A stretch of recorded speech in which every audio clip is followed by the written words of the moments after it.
നമസ്കാരം. ഈ മാപ്രകളുടെ കാര്യം വളരെ കഷ്ടമാണ്. എന്താണെന്നല്ലേ? ദാ കണ്ടു നോക്കൂ.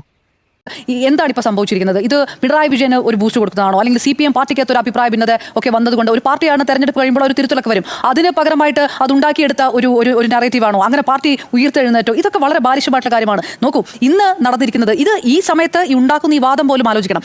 മുൻ മുഖ്യമന്ത്രിയായിട്ടുള്ള പിണറായി വിജയന്റെ വീട്ടിൽ റെയ്ഡ് നടത്തുക. അത് എങ്ങനെയുള്ള റെയ്ഡാണ്? രാവിലെ 4:30 തൊട്ടുള്ള ഒരു റെയ്ഡ് നടത്തുക. വീണ വിജയന്റെ മൊഴി എടുക്കുക. എന്തെങ്കിലും കിട്ടിയോ?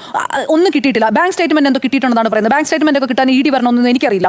ഇനിയിപ്പോൾ റേഷൻ കാർഡും ടെലിഫോൺ ഡയറക്ടറൊക്കെ കൊണ്ടായിരിക്കും ചിലപ്പോൾ ED പോയിട്ടുണ്ടാവും. അങ്ങനെയൊക്കെ ആയിരിക്കും ED ചെയ്തിട്ടുണ്ടാവുക. അപ്പോൾ പിന്നെ എന്താണ് പറ്റുക? കാറിന്റെ ചില്ല് പൊട്ടി എന്നൊക്കെ പറഞ്ഞു നിൽക്കണം. ഒരു വലിയ പ്രതിഷേധം വരുന്നു, ഒരു വലിയ ജനക്കൂട്ടം വരുമ്പോൾ ഉണ്ടാകുന്ന സ്വാഭാവികമായിട്ടുള്ള ഒരു പ്രതിഷേധ പ്രകടനമാണ് അവിടെ സംഭവിച്ചിരിക്കുന്നത്. ഇത് എല്ലാ കാലത്തും ഒരു ഉമ്മാക്കി കാട്ടി പ്രതിപക്ഷ പാർട്ടികളെ ഭയപ്പെടുത്തുന്നു. ആ സമയത്ത് പ്രതിഷേധം ഉണ്ടാകും. നോക്കുന്നേ, ഇതൊരു ജനാധിപത്യ രാജ്യമാണ്. നമ്മൾ 1947 സ്വാതന്ത്ര്യത്തിലൂടെ നേടിയെടുത്ത ഒരു രാജ്യമാണ്. ഇതല്ലാതെ എങ്ങനെയാണ് പ്രതിഷേധ പ്രകടനം നടത്തുക? എങ്ങനെയാണ് പ്രതിഷേധിക്കുക? ഇനി അതുപോട്ടെ, കലാപം നടത്തുകയാണെന്നാണ് ആഭ്യന്തരമന്ത്രി രമേശ് ചെന്നിത്തല പറഞ്ഞത്. CPM കലാപം നടത്തുകയാണ്. എന്താണ് ഈ വിഷയത്തിനകത്ത് കലാപം നടത്തുകയാണെങ്കിൽ വളരെ പെട്ടെന്ന് ഞാൻ പറയാം.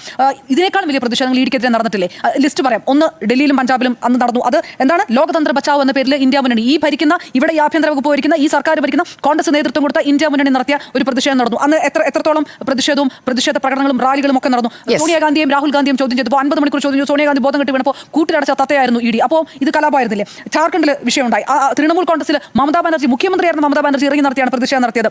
ഈ സമയത്തൊക്കെ കോൺഗ്രസ് ഇന്ത്യ മുന്നണിയുടെ ഭാഗമായിട്ട് നിൽക്കല്ലേ? അപ്പോൾ ഇതൊക്കെ അറിയില്ല. അപ്പോൾ ഇവിടെ നടത്തുമ്പോൾ DMK നടത്തി, ഇവിടെ നടത്തുമ്പോൾ ഇതൊക്കെ കലാപം, ഇത് ആസൂത്രിതമായിട്ടുള്ള നീക്കം, 2 ദിവസമായിട്ട് സമാധാനം ലംഘിക്കാനുള്ള പരിപാടി നടത്തുക ഒക്കെ. ഇനി നമ്മൾ ഈ പറഞ്ഞ പോലെ 1% ഒരു കൺവിക്ഷൻ റേറ്റുള്ള ED അല്ലേ? ഈ ED എന്ന് പറയുന്നത് എന്താണ്? EDക്ക് എന്ത് വിശ്വാസ്യതയാണുള്ളത്? അപ്പോൾ അങ്ങനെ ഒരു വിഷയം നടത്തുക, ഗവർണർ വിളിച്ച് DGPയോട് ചോദിക്കുക. നിങ്ങളൊന്ന് ആലോചിക്കൂ, എന്തൊരു ഫെഡറൽ അവകാശ ലംഘനമാണ് നടക്കുന്നത്? അങ്ങനെ ഗവർണർ വിളിച്ച് DGPയോട് ഇവിടെ പോലീസിന്റെ നടപടിയിൽ ഒരു പ്രശ്നം ഉണ്ടായിട്ടുണ്ടോ എന്ന് ചോദിക്കുമ്പോൾ ഉണ്ടായിട്ടുണ്ട് എന്നുള്ള വ്യാഖ്യാനമാണ് നടക്കുന്നത്. അപ്പോൾ ഇവിടുത്തെ കോൺഗ്രസിന് എന്താണ് പ്രശ്നം? ഇവിടുത്തെ കോൺഗ്രസിനെ സംബന്ധിച്ചോളം എന്ത് നിലപാടെടുക്കുന്ന കോൺഗ്രസിന് വലിയ ബോധ്യമില്ല. അപ്പോൾ കോൺഗ്രസിന് ഇതിനകത്ത് മിണ്ടാൻ ഇല്ലാത്തതുകൊണ്ടാണ്, മിണ്ടാൻ പറ്റില്ല, എന്തെങ്കിലും കിട്ടുകയാണെങ്കിൽ വരട്ടെ എന്ന് കരുതിയിട്ടാണ് അവിടെ ഇരിക്കുന്നത്. BJP കളിക്കുന്ന വൃത്തികെട്ട കള്ളക്കളിയാണ്. അത് കോൺഗ്രസിനും വളരെ വ്യക്തമായിട്ട് അറിയാം, മറ്റുള്ളവർക്കും അറിയാം. അല്ലാതെ എന്തോ വലിയ സംഭവം നടന്നു, ഇവിടെ മുഴുവൻ സമാധാന ലംഘനം ഉണ്ടായെന്ന് പറയാൻ ഏതെങ്കിലും ഒരു പൊതു നോക്കൂ, ഒരു ട്രാൻസ്പോർട്ടെങ്കിലും ഇതാക്കി പോയിട്ടുണ്ടോ? ED ഉദ്യോഗസ്ഥരുടെ ഒരു കാറിലെ തല്ലിപ്പിടിച്ചിട്ട് ഞാൻ അതിനെ ന്യായീകരിക്കൊന്നുമില്ല. പക്ഷേ വലിയൊരു കലാപശ്രമമാണെന്നൊക്കെ പറഞ്ഞു വരുത്തുന്ന ഒരു പരിപാടി ഉണ്ടല്ലോ, ഇതൊന്നും ചെലവാകില്ല ഈ നാട്ടിൽ.